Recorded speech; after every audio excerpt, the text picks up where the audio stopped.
Hey, you guys, I wanted to come on here and give commentary on the unfortunate life that was taken from the beautiful black woman Oluwatoyin Salau. And in addition to her story, I want to address some double standards in society that people seem to have when it comes to black women having their life tragically taken from them versus when it's everyone else. I initially started working on this story yesterday, but I wanted to wait until some time transpired to see if any new details would emerge, and it does look like that a suspect was charged with murder in relation to Oluwatoyin's case. I'm going to read this article from ABC News to give you guys some updates on her case and then stop and provide commentary along the way. But before I begin this article, I just want to say this. We need to really learn to treasure and cherish our black women. I am a strong advocate for black women, and I'm well aware that they deserve ultimate protection.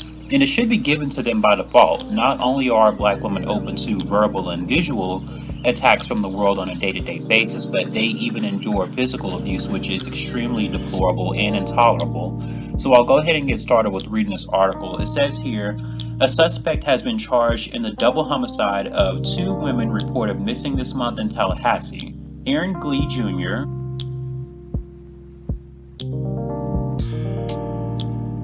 was charged with murder and kidnapping. The Tallahassee Police Department said Tuesday, a day after the department announced that Oluwatoyin Salau, 19, and Victoria Sims, 75, were found dead. During an investigation of their disappearance, information led police to Glee's home in southeast Tallahassee on Saturday night, where both women were discovered, police said. Glee, 49, had fled to Orlando on a bus before the police arrived at his home, the department said. He was arrested early Sunday by the Orlando Police Department, court records show.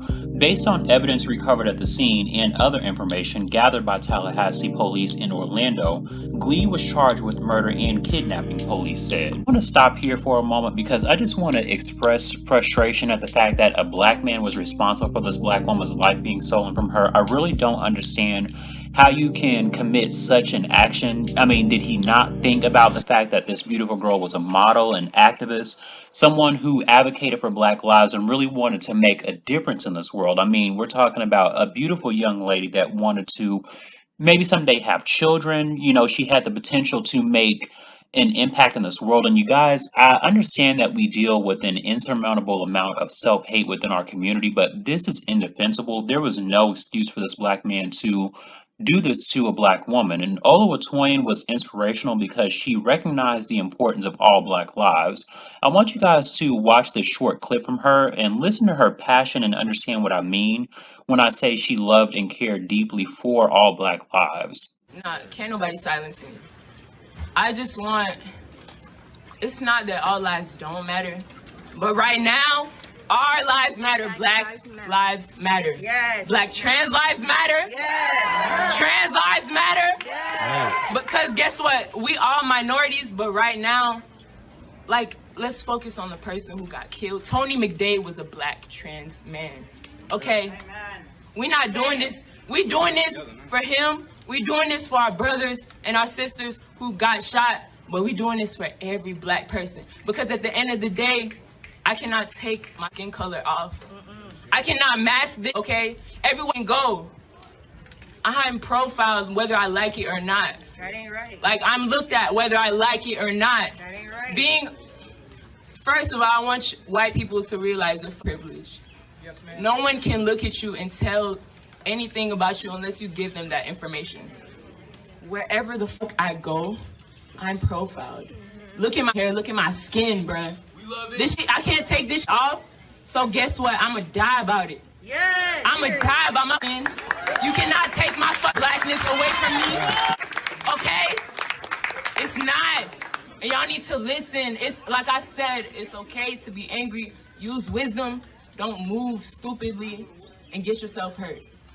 You already seen, we all in this together. I didn't mean to like divide anybody. We all in this together. My brother who got, he got ran over. Y'all need to know who the enemy is. Sometimes I get mad, but I'm not trying to divide nobody. Y'all need to remember who the enemy is. It's racist Tallahassee. White racist Tallahassee. Say it again. Because those are the that ran our brother over. So y'all need to keep that in mind. The same energy that we had when we're walking the streets, keep that with you at all times. Don't let nobody take away your blackness from you. Your blackness is not supposed to be subdued at all. It's not.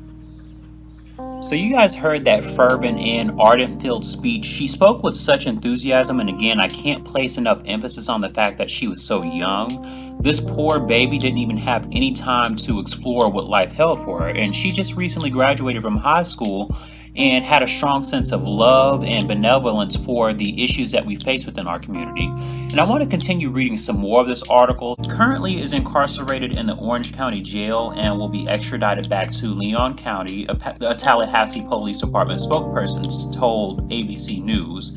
Glee was also recently arrested twice in recent weeks in unrelated battery cases. Court records show Glee was arrested in Leon County for aggravated battery on May 30th and was released on June 1st on a $2,500 bond. ABC News has reached out to his public defender in that case. He was also accused of battery in connection with the May 28th incident, and charges were filed on June 9th, court records show.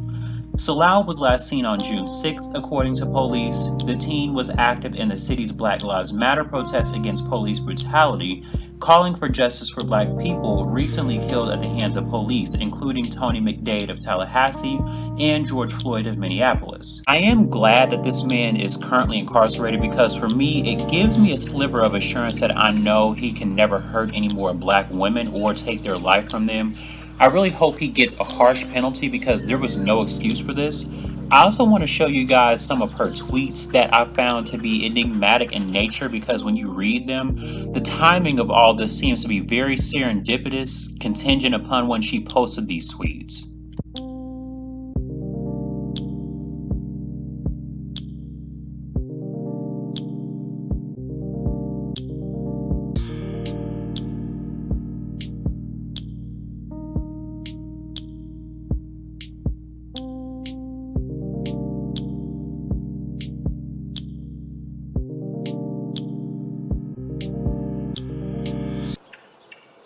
Aaron Glee Jr.'s past criminal history, I think based on that alone, I think that the bond should have been revoked. And in my opinion, I think that the court who offered the bond needs to be held accountable, and they should be held liable for this. I think they should be sued by a wrongful death suit, because if he wouldn't have been bonded out, Oluwatoyin would still be here alive and well, or, even at this point, maybe engaging in the beauty world, because I actually had noticed on some of her past tweets, it looked like she dwelled in the beauty realm a little bit with her modeling. So it's not only heartrending, but it's also a major loss because she never got the chance to really see what else was out there, if she had any other talent she could have explored. And judging even by the way that she wore her hair, it looked like she even had a promising future in being a beautician for young girls. But this savage monster took that opportunity away from her. And when I think about Oluwatoyin's case when she first went missing, it actually turned my thoughts to the tens of thousands of Black women missing every day in the US. They're gone without a trace. And how the media is so silent on these disappearances.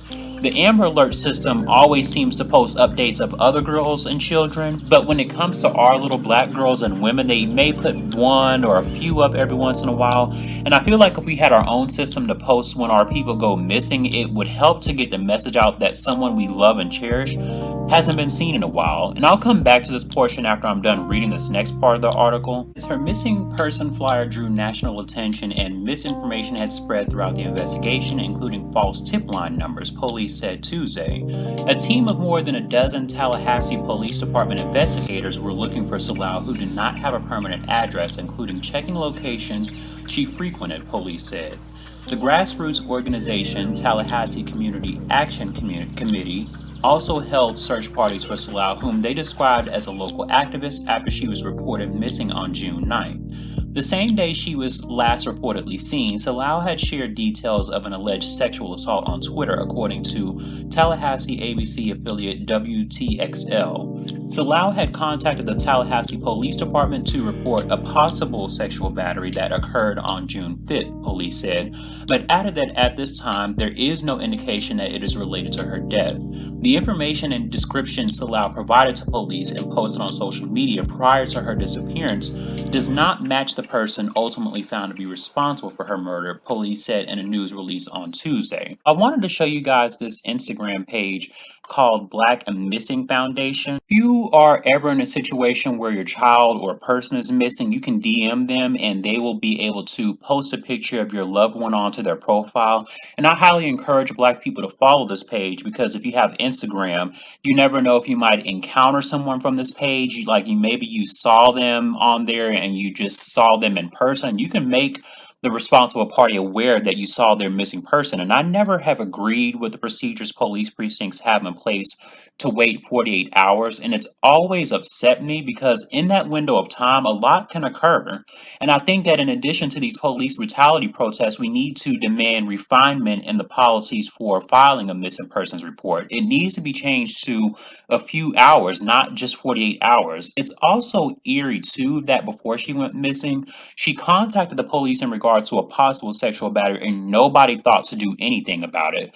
The police didn't offer her any form of protection, not that I expect them to because of their clan like mentality, but this is to all Black women. If you feel like your life may be in danger, I encourage you to apply for a gun permit. I know each state law varies as far as eligibility, but if you live alone or you have children, it's imperative that you protect yourself. Or if you have a husband or boyfriend or other form of male presence, like a brother, I would even say to have one of those shield you, because that is the primary responsibility of the Black man. And if you can't get a gun, I would say probably carry a taser with you. Again, you may need to check with your state's laws to see what's acceptable. And if both these still aren't an option, try to get a switchblade, maybe like a pocket knife, or maybe just some mace, something along the lines of that. Take some self-defense courses. The reason that I say that is because I do value Black women a lot. So I just don't want you guys to be caught off guard should the worst case scenario happen, which hopefully it doesn't. But I always say to stay ready so you don't have to get ready. Now, before I end this, I also want to address the double standard that I made mention of at the beginning of this video. I understand completely that Black men are targeted at such high numbers in these police brutality cases, but the media coverage that Black men get as opposed to Black women has a significant difference. For example, Sandra Bland's case didn't capture as much attention as George Floyd's case. Breonna Taylor's case initially didn't get that much coverage until it became publicized alongside George Floyd. We also can't forget about how Atatiana Jefferson's case really didn't pick up that much news coverage. And people say all the time how we live in a patriarchal society. Does that mean that the struggles that Black women face in this world should be diminished? And I'm speaking unapologetically, and I'm not going to make any disclaimers this time. You guys should already know what it is at this point if you've been following me. I just want to give my sincerest condolences to Oluwatoyin's family. I can't even imagine how difficult it is to lose a daughter who had such a bright future ahead of her, and then to have it taken away in such a horrific manner. It's extremely heartbreaking. But please comment your thoughts on Oluwatoyin's case and the cases of other Black women and children that go missing. And make sure you guys like, comment, subscribe, and share this video. And again, please just make sure to stay safe.